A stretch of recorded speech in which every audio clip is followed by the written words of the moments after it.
Alors, cette conférence intervient après un long labeur. J'ai beaucoup peiné à écrire le texte qui a servi de base à la présentation des idées que j'ai développées.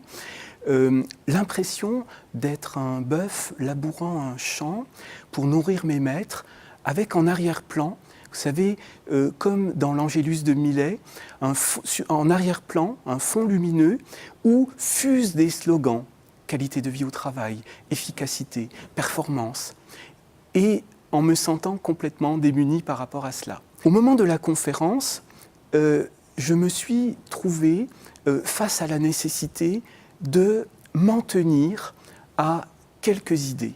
Je n'ai pas vu le temps passer et je me suis assez rapidement abstrait de mes notes. Un réel bonheur est né en entendant François développer autre chose qu'une description, une réelle vision des enjeux de la qualité de vie au travail comme occasion à saisir ou comme colmatage. J'ai mesuré une fois encore à quel point la philosophie avait besoin de dialoguer avec les sciences du travail pour ne pas tenir un discours cru sur elle, ne pas se contenter de la critique sociale, mais tenter de comprendre plus intimement les processus. Par la suite, il me semble que les niveaux d'échange ont été réellement de grande qualité, intenses et curieux. L'auditoire me semblait assez captif et bienveillant. Voilà, donc je suis personnellement très satisfait de la manière dont ces échanges se sont déroulés. Si je me suis autorisé à parler d'Aristote, de Spinoza, de Rancière, c'est parce que je savais pouvoir le faire. François et moi, nous nous connaissons depuis une quinzaine d'années et donc l'un des piliers de la philosophie de son action institutionnelle et pédagogique, c'est cette rencontre dans la lignée des travaux de Pierre Casamian avec la philosophie.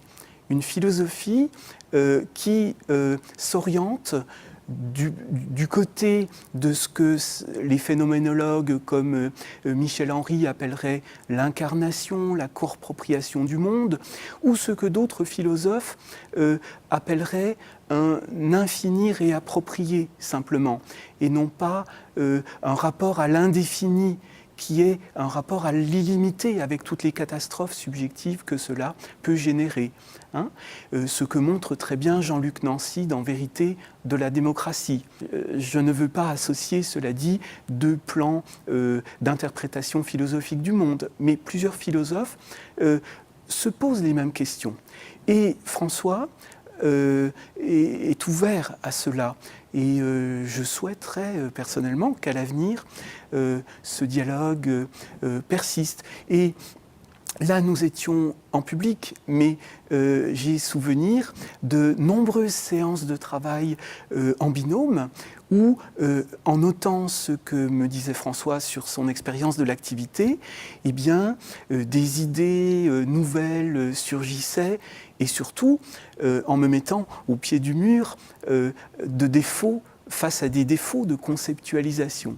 Donc, il s'agit de la traduction peut-être d'une aventure commune, d'une amitié, je le pense, engagée il y a déjà fort longtemps. La nécessité aujourd'hui est de conceptualiser et que le seul moyen est le développement d'une philosophie du rapport entre l'empirie et le concept, enfin la catégorie qui n'est pas encore le concept, via l'enquête conceptualisée.